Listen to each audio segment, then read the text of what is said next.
ජනවාරි 5 2024 පෝට්ලෑන්ඩ් වලින් 171 පැසෙන්ජර්ස් ලයික ඇලාස්කා අයර්ලයින්ස් කැලිෆෝනියාවට පියාඹල යනවා. යන අතරමඟදී මිඩ්-එයාර් එකේදී පොඩි ඇක්සිඩන්ට් එකක්. ෆ්ලයිට් එකේ එකපාරට තනියම හුලඟට පිච්චීගෙන ගියා. but fortunately 170 දෙනෙක් ගිය ෆ්ලයිට් එකේ ඒ දෙන්නේ පටන් ගත්ත පාටිකුලර් සීට් empty තිබිලා තියෙනවා. හොයලා බලද්දී ඒ පැසෙන්ජර්ස්ලා දෙන්න ආවිල්ලා ඒ ෆ්ලයිට් එකේ මුදේ ලෑස්ති වෙලා තියෙනවා.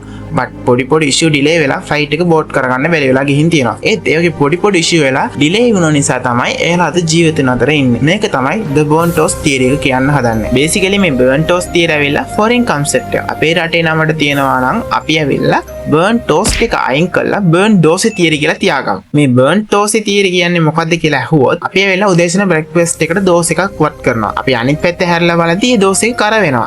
so ඒ dose එක අපිට කන්න බෑ. so ඒ dose එක විසි කරලා වෙන dose එකක් වත් කරනවා. මේකට අපිට extra මිනිත්තු 2-3ක් යනවා නේද? මේ මිනිත්තු 2-3 time එක ඇවිල්ලා එයිද අපේ ජීවිතේ බේරලා තියෙන්න පුළුවන්. නැත්තම් අපිට ගොඩක් important කෙනෙක්ව meet වෙන්න help කරලා තියෙනවා කියලා කියන එක තමයි මේ burn dosey theory කියන්නේ. දැන් අපේ ජීවිතේ මොකක් හරි problem එකක් වෙනවා කියමුකෝ. අයියෝ කියලා අපි දුක් වෙනවා. but ඇවිල්ලා ඒ problem එක නිසා ඊට වඩා ලොකු problem එකකින් බේරෙන්න chance එකක් තියෙනවා. කියන එක තමයි මේකෙන් කියන්න හදන්නේ. so හිතලා බලන්න. දැන් ඔයාගේ ජීවිතේ කරදර කියලා හිතාගෙන ඉන්න දේවල් ඇත්තටම කරදරද? නැත්නම් ඔයාට එකකින් මොකක් හරි දෙයක් කියලා දෙන්න try කරනවාද?